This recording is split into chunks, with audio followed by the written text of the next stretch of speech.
Cambridge half marathon. This guy in front's from my club. I was second guessing myself because he's well fast. I was like, yeah, I think I might be in the wrong place here. The guy in the Alzheimer's research job, he's got orange sleeves. You'll see him loads in the video. And you can see he's got the same shoes as me. He's got the Metaspeed Rays on. I'll talk about those at some point. And I think the gun's gone off and we're doing that kind of slow shuffly thing to the start. And there was a little bit of a chat beforehand, which was really nice. But yeah, I was definitely kind of like, oh shit, I think I'm in the wrong place and I think I might be about to get in like loads of people's way. But the person that designed this course, or it's an accident, I don't know if this is deliberate, is a genius, because you can see here the start, and this is also the finish, is really, really wide, so there was no bunching up. Someone said to me it can get like concertinaed at some point, but I didn't really notice that. About a mile in you'll see perhaps there's a bit, but like it really didn't make that much of a difference. I think people tend to panic. There's a bit going around the roundabout where you can see some guy, I'll wait till I get there perhaps, but like I find it quite amusing. Like, you know, I think people just need to chill out at the start. You're really not going to lose that much time unless you've absolutely ballsed it up and you're like going to run 105 or something. Like, just calm down a little bit and take your time. You're going to lose like 3 or 4 seconds. Yeah, so I'd never done Cambridge half before. It's amazing. It's like really, really good. I can see why it sells out really, really quickly. And I hope I've done it justice in what I've captured. I'm getting a bit better at sort of knowing when to sort of like get little video segments for the halves. I can't do pace in those, so I've put some splits up. But yeah, I'll try not to do a spoiler on the finish time. But like, like anyone cares. But yeah, I've put some splits up, but they're really boring because they're like, they vary a little bit, but like, yeah, they're pretty much the same throughout. And what was my plan? Did I have a plan? I think my plan was, I had a sports massage this week from a total genius who I think has like moved it along a little bit, and it's been feeling like way, way better. But I'm still a bit cautious around my hip, and sort of like, I could tell when I was warming up that it was kind of mechanically moving, like probably as this guy here, bless him. He's like, he's probably like really, really quick, and he's just like started like a bit too far back, and he's like, I need to go. Anyway, yeah, so like I was warming up and I was like, oh, okay, it feels good. Like it felt like it was moving properly. At Southwold last week, it felt like I was just running so awkwardly. And although it didn't hurt, like I could just feel biomechanically, it was absolute shit. Like it was total bollocks. So that was good. And I started off like feeling really, really good. Driving down, I felt like mentally quite good as well. So like, yeah, I think my plan was, my mate was asking me what was I thinking of running. I think I would have been unhappy if I had run anything over 126, and I felt like that was an achievable sort of reasonable target. I'm aware this course is quite fast, so about 2 miles in, I feel good and I reevaluate. But actually, no, I think at this point, I was already thinking, oh, like I sort of had a couple of cheeky little looks at my pace. I was telling myself, it was so funny. I was going down, I was going, yeah, I'm like totally not going to check my watch or anything. I'm just going to run on feel. Yeah. And I think you can see when the camera light goes to the right, you can see that's me checking my watch. And I reckon we could have like a watch count and it would get up to like 10,000 or something. So not mission accomplished on that one. Warming up, you can see there's some like proper fast runners as well. I don't know what the winning time was, but I reckon it was well fast. Yeah, so I think, yeah, that was my plan when I started off, but I reassessed, and I think by about mile 3, I think, oh shit, I might actually be on for some form of PB, or like close to a PB, which is 124.03. So yeah, anyway, I've chosen the Metaspeed Rays, I think that's what they're called. Those are those super light ASICS ones. and it's quite fun because like the guy that I pointed out at the start, he's wearing exactly the same shoes, and like I don't know where he is at the moment, but like he keeps cropping up. I'm sure I've got him loads in the video, and I remember looking down and going, oh yeah, shoe twin. Also, we have a guest appearance, and I'm hoping I've got him. I was talking to him at the end, from Mr. Orange from the Marriott's Way. I think we finished in basically exactly the same time, unless he started like a mile back behind me. Yeah, so that was quite cool. And yeah, I'm pretty sure I get him towards the end of this as well. So this is the bit where it kind of concertinas a little bit, but I just think, like, unless you've got yourself in the wrong place totally, like at the start, like, it's all right. You just have to have like a little bit of patience, and sort of like there's always like a little bit of a way through. Really don't feel like I lost any time here. If anything, it kind of just put a little bit of a break on, because I was feeling really, really good. I was feeling mentally good as well, and my eating had gone to plan as well. What did I have? I had to leave my home early because I panicked. I mean, I still got there, like I was the first person there. But well, I had 2 peanut butter sandwiches. Then I had 2 kind of those naked gluten-free blueberry thingamajiggy bars. What else? I think I had 3 bananas. Can of rice pudding. Oh, there we go. So 6:33. I feel like that was fairly responsible first miling. When I put my miles up, they're absolutely guesswork, because I didn't have the sort of like the brain capacity to like turn my camera on when I went past the mile markers, and I missed most. I think I did it once, but anyway, most of them are going to be slightly in the wrong place, so you just get the gist of it. Seriously though, it's dead boring. I don't think they're going to change much anyway. Yeah, so is that what I ate? I made myself a sodium bicarbonate drink, but like I couldn't drink much of it. I just wasn't feeling it, and so I think I drank like about 4 or 5 sips of that, and then decided like it tasted like it feels a bit like it's kind of salty, but in like a really fishy way. So it feels like you're drinking seawater.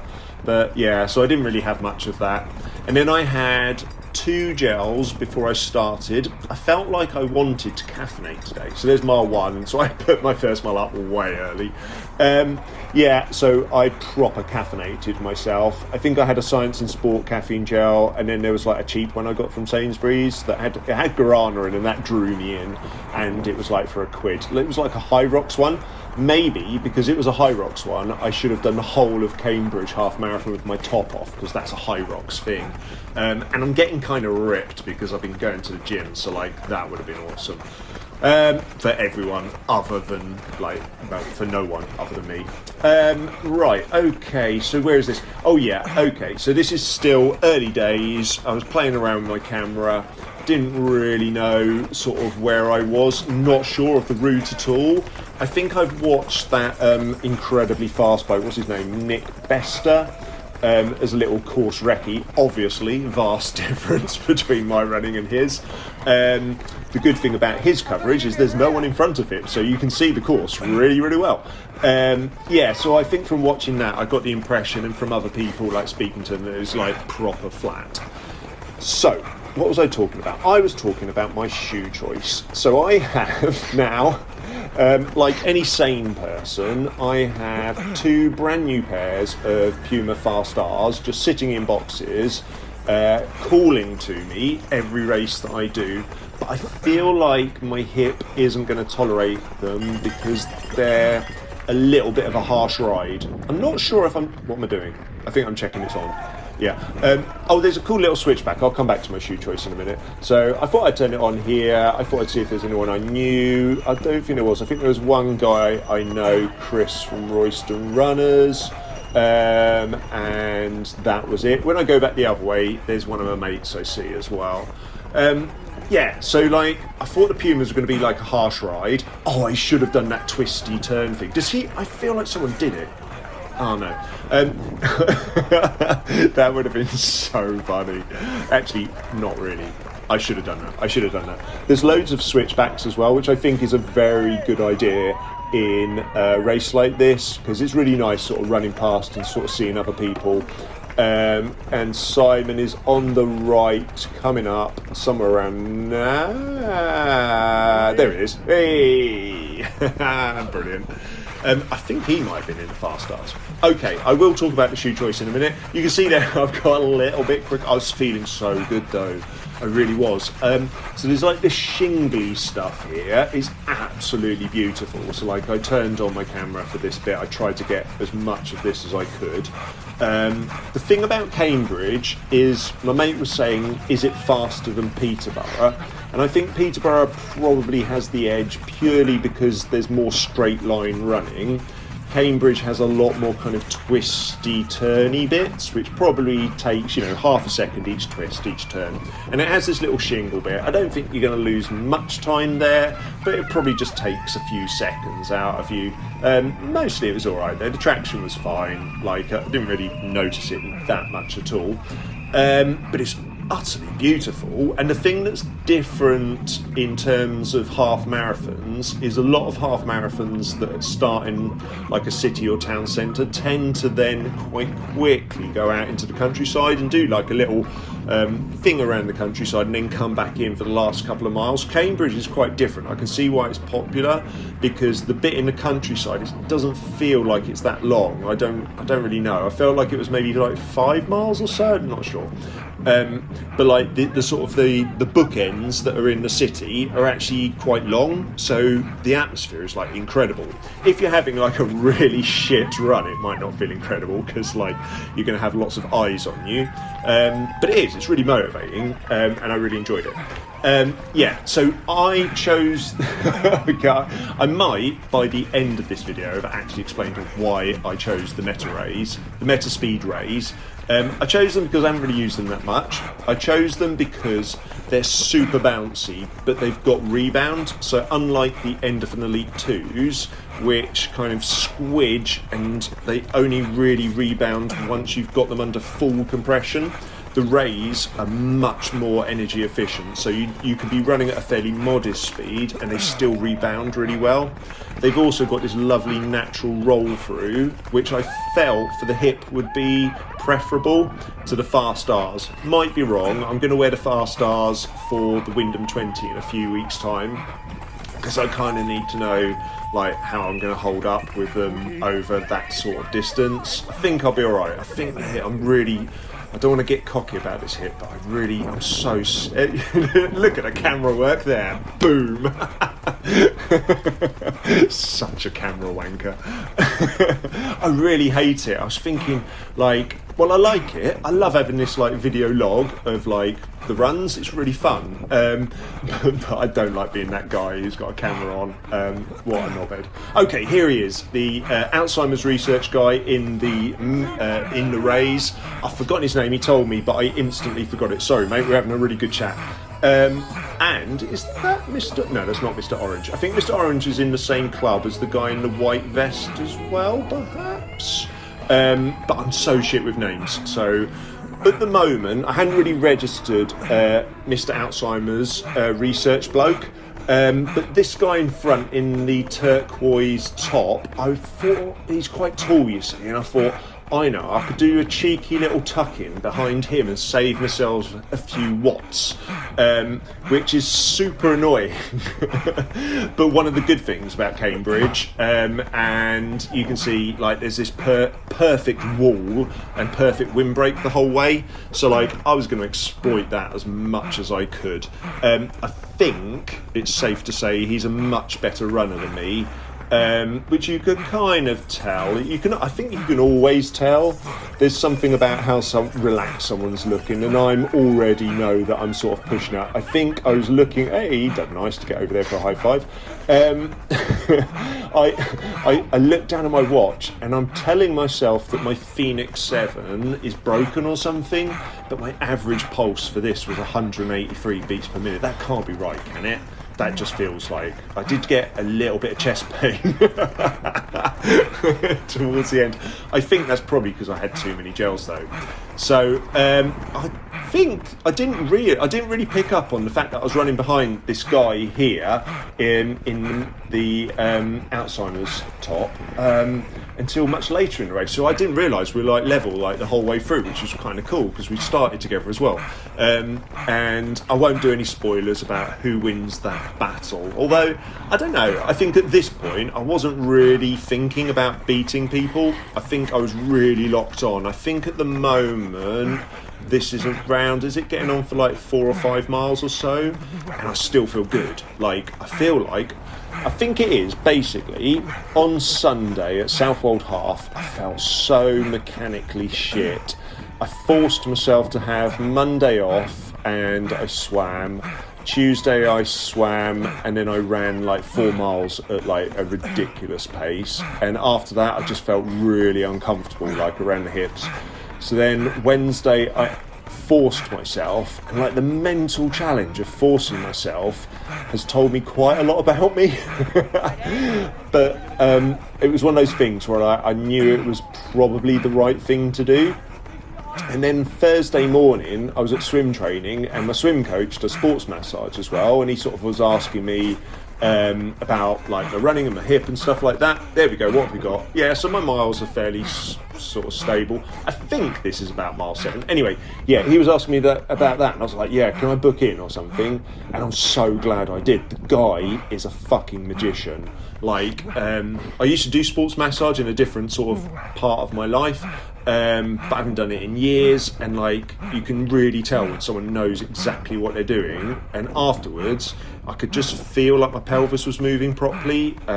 So anyway, yeah, so I felt good, and at this point I was thinking, I know what this feels like, I feel good, I'm pushing it, but I feel like my body's like dealing with that, and like it was responding really, really well. I was probably a little bit suspicious about how it would hold together in like the last 4 or 5 miles, but yeah, like this bit's a little bit uphill and I still felt fairly strong.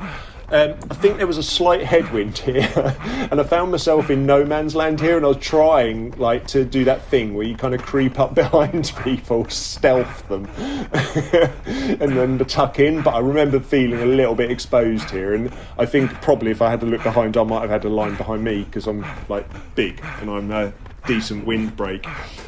So yeah, so like that was, hey, he's back, yeah. I think this was the point, where I'm about to get annoying, and I always feel like when you're taking a piss and like you're running in someone's slipstream, I always feel like you should kind of acknowledge it, or sort of like say, look mate, I know I'm taking a piss, I know you're breaking the wind for me, but like, is it alright if I stay here because I'm not as strong as you?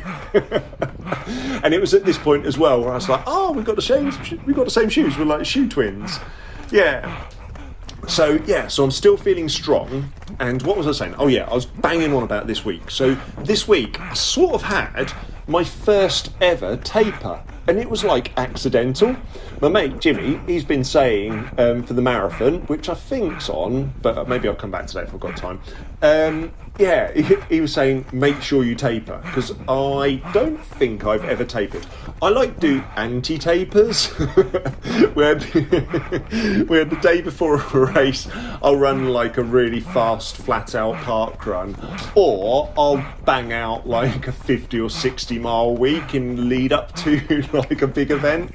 So I've never actually, so this week I think I actually did a taper by accident, which is pretty, like, I can kind of see the merits in it, which is really obvious when you think about it, but it's also really mentally hard. Like, I feel like this week, if I wasn't convincing myself I was getting morbidly obese like Jabba the Hutt, I was also convincing myself that I'd lost all fitness. And then the rational part of my brain goes, you ran a half-decent half marathon last Sunday, chill the fuck out, you weirdo.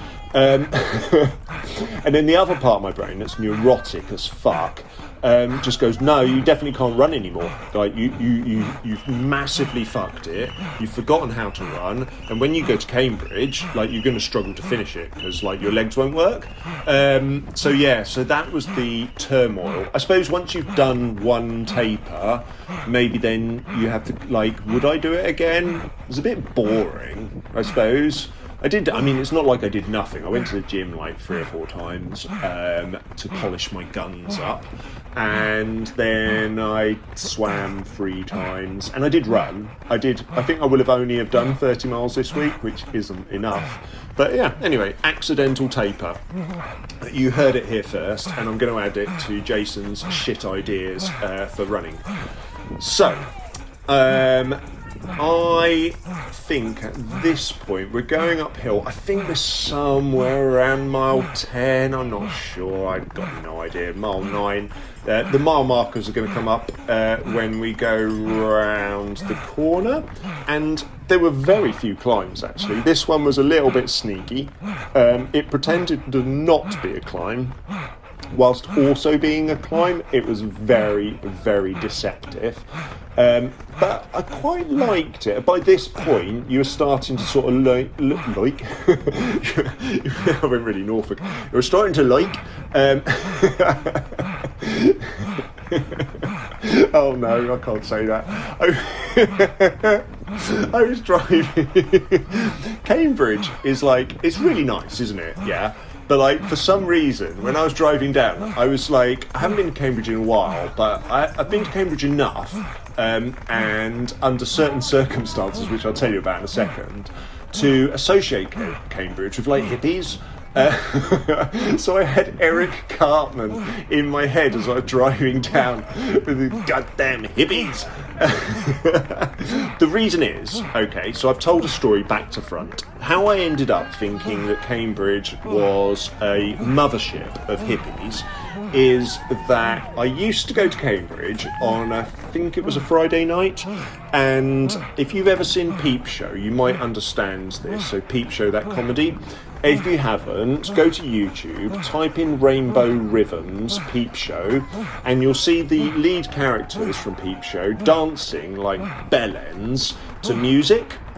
So it's like a sober disco full of hippies. And I suppose I have to include myself in it because I was there.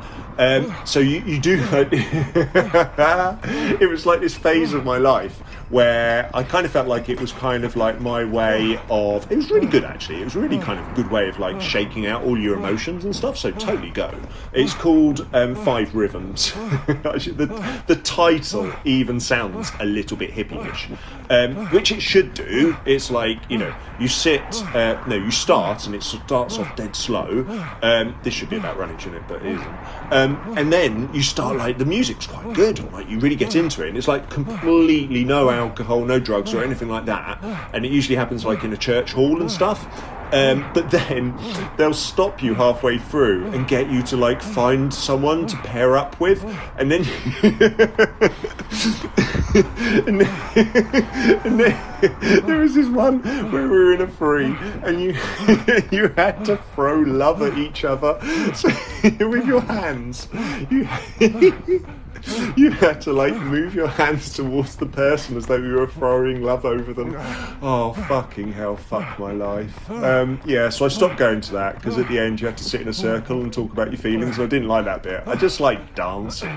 That was the bit. I liked the dancing without the drink or the drugs, and like the music was actually really good. So if they had cut out all of the throwing love around with your hands, then I might have kept going, but I just, every time I did it, I just wanted to go and sort of sit in the corner until it all became normal again, which it definitely wasn't going to, now I've explained it. Okay, so the toilet review. I feel like a banner should come up when we get to toilet review. Cambridge Half Marathon toilet review is, I'd say, a 10 out of 10. Yeah. So, plentiful toilets. I did get there really early, so maybe I've got a slightly biased data set, because I was able to use the toilet several times before there was even any queue. There was plentiful urinals, which frees up the TARDIS toilets for the ladies. And they even had some toilets behind the start gate, so you go through, which was really lucky, because unusually I needed the toilet again. And you don't need to know this, but you should be reassured that if you come to the Cambridge Half Marathon, you are going to have what can only be described as an IKEA load of toilets. So I can't. There's always going to be that awkward thing when you go to the outside urinals when you're going to have really, really weird eye contact with the person opposite. But I think you just got to go with it. Maybe lock eyes. That's very Five Rhythms, actually, to try and hold someone's gaze for so long and be vulnerable. But maybe not best in your warm-up before a half marathon. Right, okay, yeah, so we're coming back in after we've done, this was the, so now we're getting into the business end. I think we're somewhere around mile 11 at the moment. My out of sync mile markers will come up. This lady in front, I think I saw was from March Running Club or something, super fast. So like I've been running sort of vaguely with her for a while, been running vaguely with this guy. I nearly take the guy out in the vest. It was because I was going around a corner and I was starting, like my legs were starting to go a little bit. I started to feel the hip, but not like in a painful way, but I was like, I could tell my gait was going a little bit.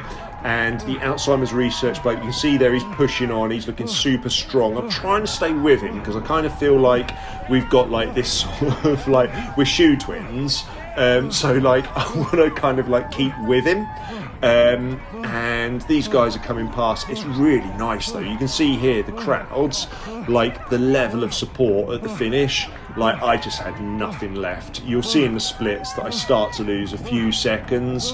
I've done the maths, but like I'm hoping you can hear sort of like my breathing. I'm on full grunt at the moment.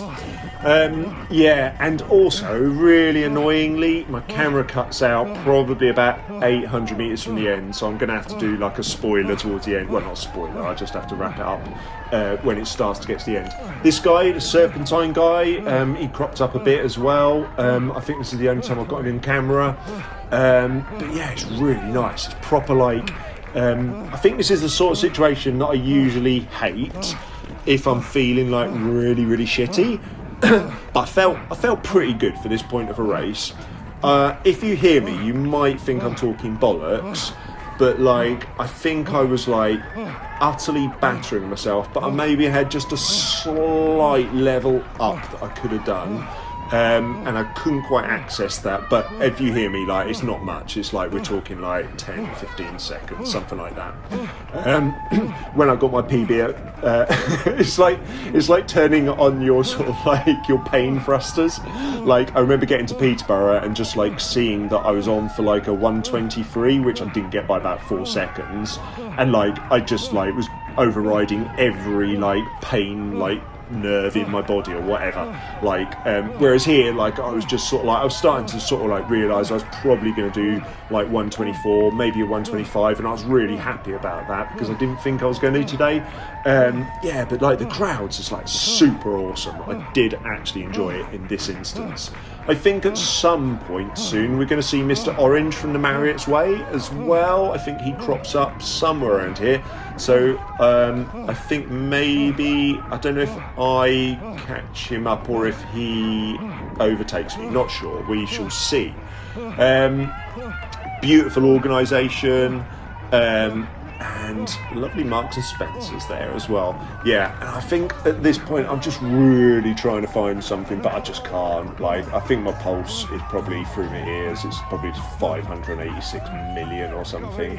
And like I'm super happy though, but I can feel it was this corner I think where I nearly take out the guy in the vest. I think he must just be on my shoulder.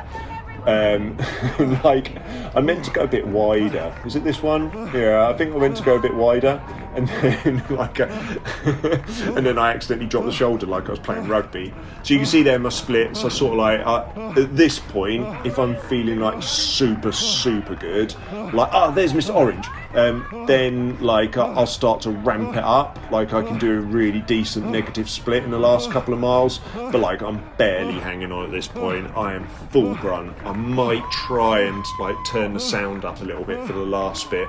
I think I did that at Southwold, but you couldn't really hear me. I think that's because of the wind. Yeah, so you can actually see Mr. Orange head in the the white vest with the blue lines. And you can actually see he's got, he's obviously got a similar gait because it's the same person. Yeah, wonderful. But I didn't realise at the time, it was only at the end when he sort of introduced himself. I was like, yeah. And we were both discussing how we nearly died of hypothermia on the Marriott's way, which really would have been novel. Oh, there's this lady, Jaffa. I think I must have overtaken her a couple of miles, but she's done me. Awesome running from her. I really like that, actually. I think possibly I need to be a bit more competitive. I tend to only get competitive if like I'm with someone and like I can class them as an arch nemesis. That really works for me. But like if someone seems like a nice person, I can't be competitive with them. It just feels really horrible. Even so, there's no way I could have beaten her. She's like way stronger than me in this last bit. Like really. You can see how bouncy she is. Loads of energy return there. Awesome. Yeah, so where are we now? We probably have about under a mile now. It's yeah, okay. And then I've got no idea where I am. So you can see here though, this is different to Peterborough. Like Peterborough, you basically you hit one street and then it's like proper straight. But I quite like this. I kind of the thing about Peterborough is it's quite grueling. Like you'll get on to like various parts of the course, like it's super fast, but like you'll get on to various parts of the course where you can like literally see a whole mile ahead of you. And I think there's probably a lot of watch checking at the moment as I kind of look down and my watch is depressingly telling, yeah, there you go, you can see like I'm up against it now. I really can sort of like, I'm trying to do the maths as best I can whilst my brain is also breaking. Absolutely dying on my arse. We can see I've caught Mr. Orange a little bit. I don't know, can I get him? I don't know. I actually don't remember. We like talked at the end, like, so I can't even do a spoiler for myself here. We talked to the end, but I don't know like which one of us went across the line at the and I'm not even going to see because it cuts out. Oh no. Yeah, so like yeah, I'm really in the pain cave and it talks a good game, the finish, but my god, it took ages to come. I think I went round this corner and I was doing that thing like a prairie dog, just waiting for the finish, and I was like, oh shit, it's not here. And I think, I can't remember, I was looking at my watch and it was just like, I don't know, it was like 0.3 of a mile, and I don't even know how far that is. Is it one lap of a track or something? No, I think I must have come in about exactly the same time as Mr. Orange then. You can see Alzheimer's research guy, is he just going around the corner, I think there, legend, awesome run by him, super strong, he must have run like a awesome. I need to get one of those armbands for the pulse as well. This guy, I think I overtook him at the start and he's having a strong finish, awesome. Like there must have been some really fast, like from the pack I was with, some really fast last miles. I just didn't have it. You'll see the last mile sort of coming up and I think I just dipped under and I finished on an average of 4 minutes per kilometre, 6:26 per mile, and my finishing time was 1:24:59 and I 51 and I'm really happy about that. Yeah, so I might shut up now and I think I'll let you hear a little bit of grunting, you lucky things. But Cambridge, you were amazing, really good half marathon, definitely enter.